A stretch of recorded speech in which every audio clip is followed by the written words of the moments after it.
So I wanted to get on here today to discuss why you shouldn't be dirty bulking, because there's a lot of kind of false information around training and keeping fit, and just that you want to basically just build muscle as quickly as possible and just forget about the health and how your body's going to be functioning internally, and kind of the reason why this is the case and a lot of people go through it is because the gym community is very toxic, and there's a lot of different opinions, and there's a lot of kind of gym bro advice that all you need is the protein, the carbs and the fats, and it doesn't matter where it's coming from, as long as you get those three macronutrients, that's it. But it's actually very far from the truth.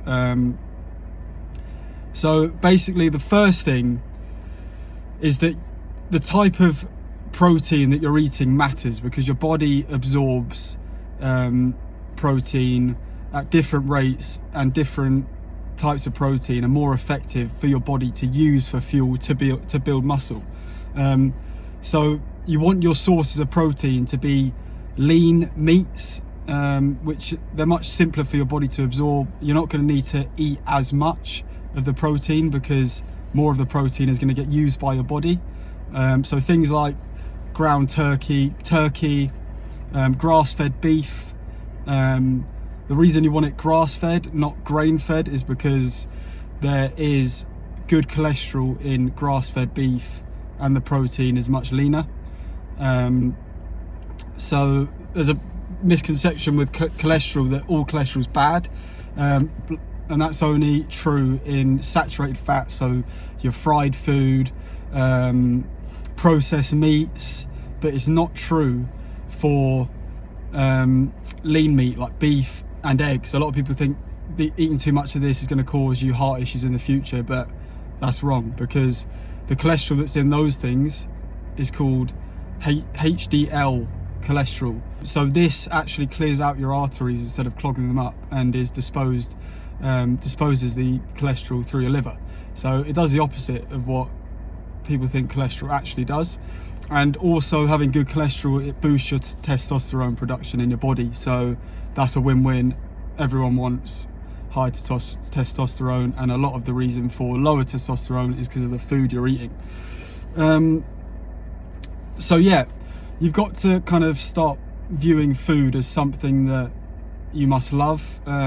Yeah, it's got to be tasty, but it doesn't have to be something you think, oh, perfect, oh, I love eating, I've got to really enjoy it and salivate over food. It's just fuel. Unless you're on holiday and you want to enjoy food, it's the weekend and you want to enjoy it, that's a different story. But throughout the week, you just want stuff that you don't hate, but you don't love, and you can eat over and over again over a long period of time, because life is busy enough and you don't want to overcomplicate your food because you won't be able to stick to it, as well as training and things like that. So you just want food to be quick and easy, and serve your goals and support your body internally and externally. It's not just all about the external, because yeah, you can look good with shit food with terrible nutrient content in it, but your internal organs are going to be fried.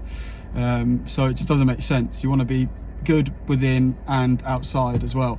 The next thing is you want your food to contain nutrients as well. So like with the lean meat, fish, that's going to have great nutrients, and it's going to have great minerals as well to support your internal bodily functions, and that matters because that's going to correlate into how you're feeling, because a lot of the time you're eating this dirty food just to get big, but you're feeling horrible and your energy's just zapped throughout the day, and you have these big crashes. So that takes me on to my next point about healthy fats and carbs. You want to be minimizing the amount of carbs that you're eating, and increasing the amount of healthy fats, because healthy fats have loads of minerals, loads of vitamins, which are going to support the minerals going to support your bones, your ligaments, keeping that strong, keeping your frame strong as well as your muscles, and the vitamins are going to support your overall internal bodily health and the functioning of your body, the energy you have, your immune system, things like that. So you're going to be strong inside and outside, and you're going to be wanting to eat more healthy fats than carbs, because healthy fats, they take a lot longer for your body to digest, and they have a lot more calories per gram. So you're looking around 9 calories per gram of fat instead of 4 calories per gram for carbs. So you're then going to have to be eating a lot more carbs to get enough calories in your diet. And so you're going to be eating a lot less of the fats, and they're going to keep you sustained throughout the day with a nice gradual amount of energy, instead of eating lots of carbohydrates, which then get converted into sugar, which then spike your insulin, and then you have these big spikes of energy, and then you crash, and that's why you have that kind of midday slump. And also, insulin triggers your body's fat store response, and trains your body to use carbohydrates and insulin for energy instead of your body fat. But when you're eating fat orientated foods such as healthy fats, your body is digesting the healthy fats differently, without insulin, with glycerol instead, which is the fat digesting hormone. And then you're going to be training your body to look for fat for energy. So if that's dietary fat, what you're eating, or fat that's stored on your body. So it's much more optimal for losing that body fat as well. So it's just a win-win. And you don't want to completely take carbs out. You just want to limit them and use them strategically. So use them around your training, not as your fuel throughout the day. So you don't want that to be your main source of fuel just for day-to-day living. You want that to come from healthy fats, because it's sustainable and it's a lot slower releasing. So eat your carbs. I'd say I personally fast in the morning. I don't eat until 11, and then I break my fast with sourdough. So it kind of acts like a coffee in the morning. It kind of gives me a nice boost after I've trained, and the carbs, what I've noticed, they benefit me eating them then as my first meal. And then if you're someone that trains in the evening, eating carbs before your training is going to give you that boost, and the nice spike in insulin, it's going to be beneficial.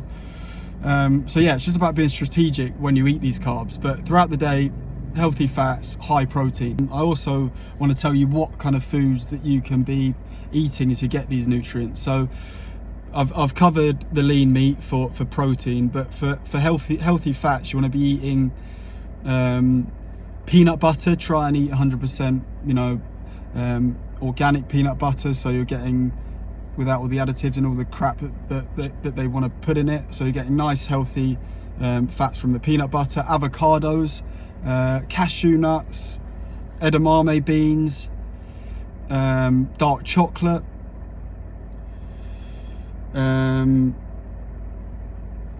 Greek yogurt, that's great for protein and fats. There's a few more. That's all I can really. And then you're getting lots of healthy fats from the lean meat, especially the grass-fed beef. And then for carbs, you eat stuff like sweet potato, and brown rice. So you're getting that nice, good nutrient content within your food as well. Because that's what it's all about. It's about ensuring your body is healthy while you're going on the journey of muscle building and building strength. And then on to our last point. You want to avoid the drastic bulking and cutting method. You want to be sustainable in your approach. So you want to just be on a nice upward slope when you're building or trying to lose weight. So you just want to do it very subtly. And the way I do it to sustain my body and not be on these big up and down yo-yos. I try and keep my carbs low, healthy fats making up most of my calorie intake, and then eating at a maintenance, but ensuring that I'm eating around 40 grams more than the protein that I need each day to sustain my my muscle mass. So I just eat a lot more protein than needed, around 40 grams. That's just kind of an estimated figure, what works for me. It's not absolute fact, but I just try and eat more protein than I'm supposed to, so I can keep my body building muscle without having to overeat. So I'm just eating around that kind of maintenance level. And if I want to start putting on a bit more size a bit quicker than usual, I then just eat 10% more calories than my maintenance, and it goes the same way for trying to lose a little bit of weight. So just go on these kind of micro cuts and micro bulks, but keep everything on a nice upward trajectory that's sustainable, and that's going to keep you in it for the long term. So yeah, that's the video I wanted to get on, just give some advice around why you should stop dirty bulking, or just bulking in general. Because also with healthy foods, you're not going to want to eat a lot of it, because the food is natural and it's made to keep you full and energized, and it doesn't just come and go, and it doesn't leave you with cravings to eat more and more, like with processed and junk food. So yeah, that's the video. And I also wanted to mention that I have a 5 mental framework PDF, which I've linked down in the description for this video, which is absolutely free, and it will just send the document to your email, and it's got the 5 mental frameworks that I use to keep consistent in my training. So if that's of interest to you, feel free to hit the link, and yeah, it'll arrive in your inbox. But that's all for today.